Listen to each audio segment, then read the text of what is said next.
I have been married for some years and we had no children. My husband and I eagerly awaited the day we would have kids. He was kind to everyone, not just me, and my parents adored him too. My sister, very focused on her career, also got along well with him. Suddenly, my husband's work became very demanding. He started coming home late and even worked on his days off.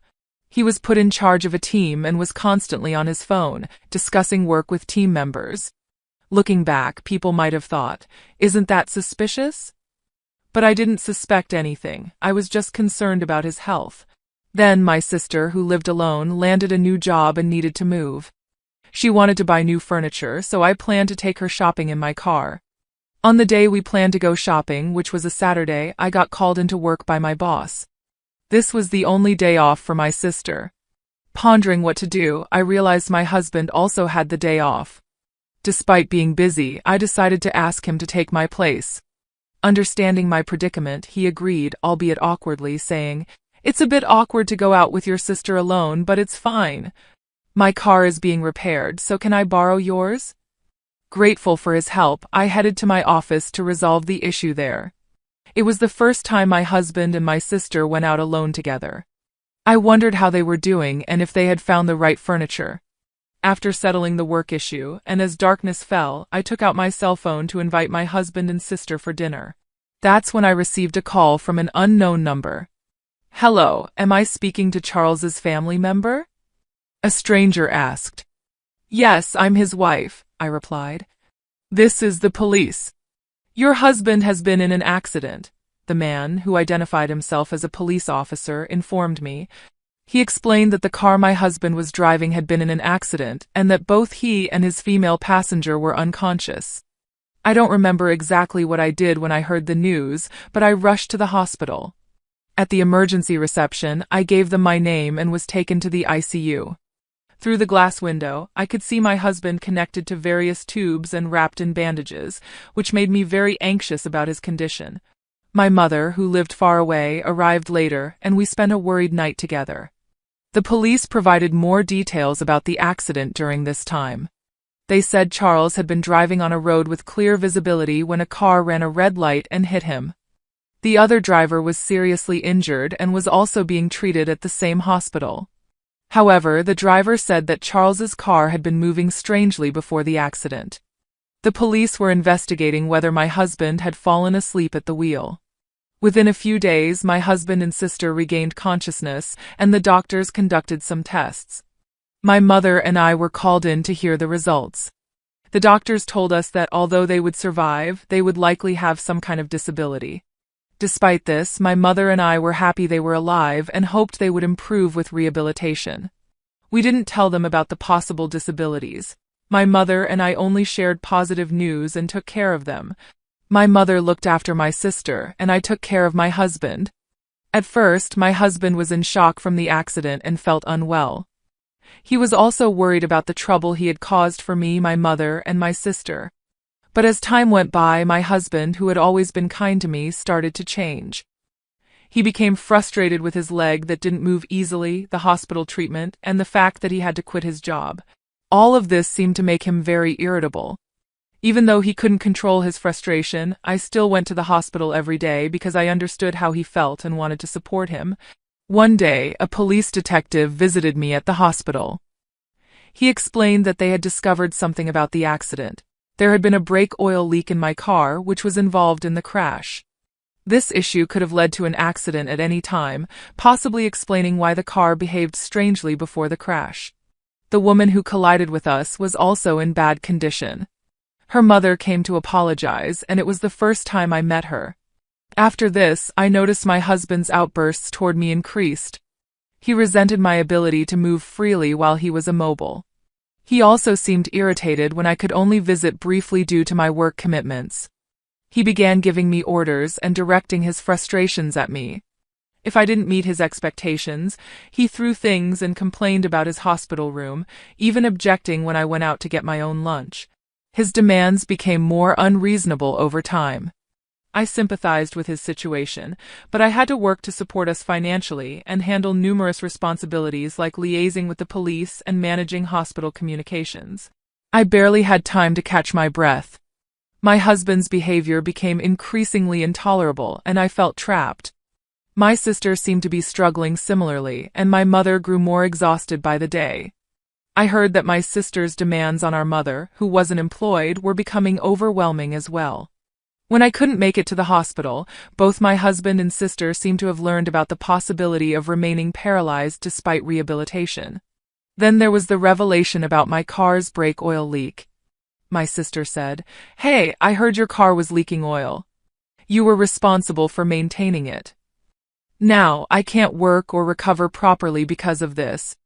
Mom seems upset, and your husband is in the same situation.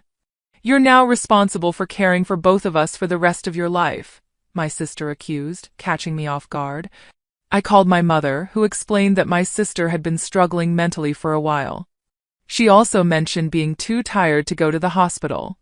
Despite this, I remained worried about my husband and went to see him at the hospital. When I didn't find him in his room, I discovered him with my sister in the common area. Visiting hours were almost over, and they were sitting together alone in the otherwise empty room. "Hey, I heard that if you had just taken the car in for inspection, none of this would have happened," my husband said, glaring at me. "Yeah, but you're the reason why your sister and I are in this mess," he continued. "The insurance will cover it, and now you're stuck taking care of us for the rest of our lives. Don't forget that." His words hit me hard, and something inside me snapped.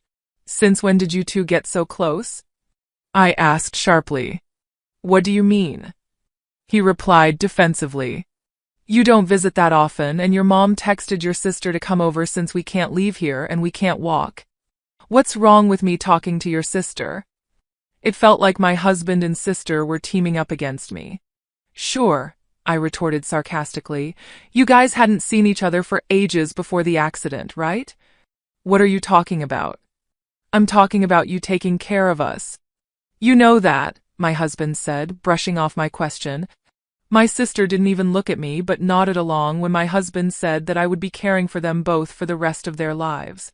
I didn't expect a response but continued speaking, hoping they might understand my feelings. "I wonder if the person who hit your car is recovering now," I said. "How should I know? She crashed into us when the light was red." "It's just unbelievable," my husband replied. "Yeah, it was terrifying. We definitely need to make sure we get compensation from her." "And this happened right when I was about to get a promotion," my sister chimed in. If I didn't interrupt, they would just keep complaining, so I decided it was time to tell the truth. "There's something you both need to know," I began. "What is it?" my husband asked. "Firstly, I did have my car inspected before the accident," I revealed. "Did you? Then the dealership should be held accountable. They must have known about the brake oil leak," he responded. "I agree." So, right after the accident, the police contacted me. They wanted to determine the cause and asked to check my dashcam footage. "But that old dashcam doesn't record audio, and it only starts recording after an accident, so it wouldn't show anything useful," he argued. "I understand your concern. However, you weren't aware that I had recently installed a new dashcam," I disclosed. My sister looked up in surprise. "What?" she exclaimed as the truth unfolded. My sister's face turned ashen. "I also installed an interior camera," I continued calmly. "Modern dashcams can start recording with even a slight jolt. The police have already reviewed the footage." My husband appeared bewildered, and my sister looked on the verge of collapsing. "You were hiding something, weren't you?" I confronted her directly. I don't understand," she stammered. "You tampered with the car," my husband started to panic. "How can you accuse my sister like that? You're talking to her as if she's your enemy." Suddenly, he fell silent, clearly shaken. I mentioned earlier that even a slight movement would trigger the recording. So many private moments between you two were captured. I was mortified when the police asked if it was my sister who was in the car with me. My husband turned pale. "You've been having an affair all this time." "I trusted you completely," I said, caught in the middle. My husband began to shift blame onto my sister. "Sandra isn't the only one responsible here." At that moment, the mother of the woman who had crashed into my car arrived at the hospital room. I had invited her to come over. Don't you have something to say to her? I asked pointedly. My sister was caught off guard by the presence of the small, tearful woman. Wait, who's this? She asked, bewildered. She's the mother of the woman who crashed into us. She should be taking responsibility for all of this, I clarified. My husband, who had been speaking, fell silent upon seeing the woman's tears. She's the mother of the woman who crashed into us. Her name is Patrick, I added. Hearing a woman's name, my husband turned pale, and my sister began to panic. What? Who is she? Do you know the woman who was driving? So, they knew it was your car, and she crashed into it, my husband asked, clearly taken aback. Seeing my husband struggling, I decided to explain the situation to my sister. She was having an affair with John. He had promised her a divorce, but he didn't follow through. When Patrick claimed she was pregnant with his child, John insisted she'd get an abortion. After that, he cut off contact with her, and she wanted revenge by hurting me. Wait, so that means… My sister began to piece it together. Yes, you were simply in the wrong place at the wrong time, I confirmed. I can't believe this has ruined everything, my sister lamented. The truth is, crying or shoving won't change anything now, I said, pouring out my emotions. Now you both understand what happened. You had an affair behind my back, and Sandra tried to harm me by tampering with the brake oil in my car, but she ended up in the accident herself. I'm the victim in all of this, I continued. I was willing to work things out and not divorce you if you showed remorse and came clean during your hospital stay, but you never indicated you were sorry. Instead, you treated me horribly. Remember how we drew up our divorce papers shortly after we got married?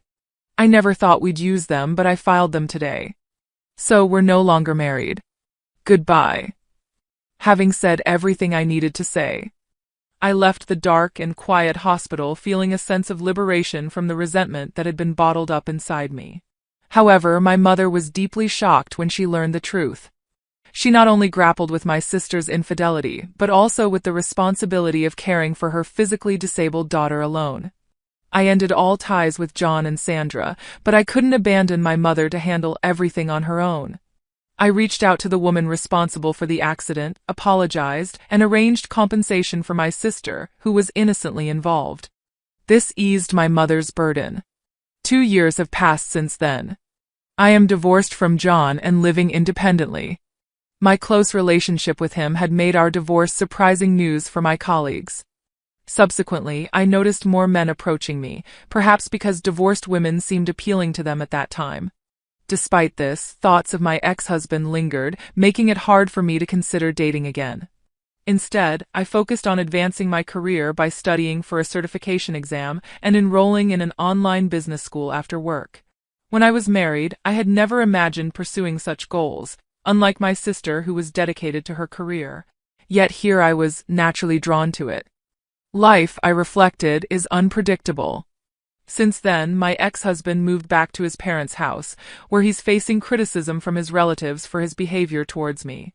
His mental state has deteriorated, and there have been reports of violent outbursts causing trouble for those around him. Meanwhile, my sister also returned home but struggled with mental illness, displaying self-centered behavior. My mother, exhausted from everything, used my sister's savings and accident compensation to place her in a care facility. She consulted me beforehand, and I supported her decision. If I hadn't taken action back then, I might have been trapped in a life of servitude to both of them forever, a situation I never foresaw.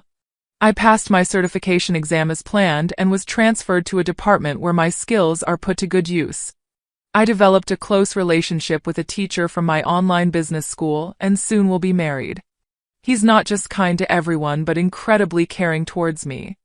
When I come home late, he prepares dinner for us, a gesture that brings me immense happiness.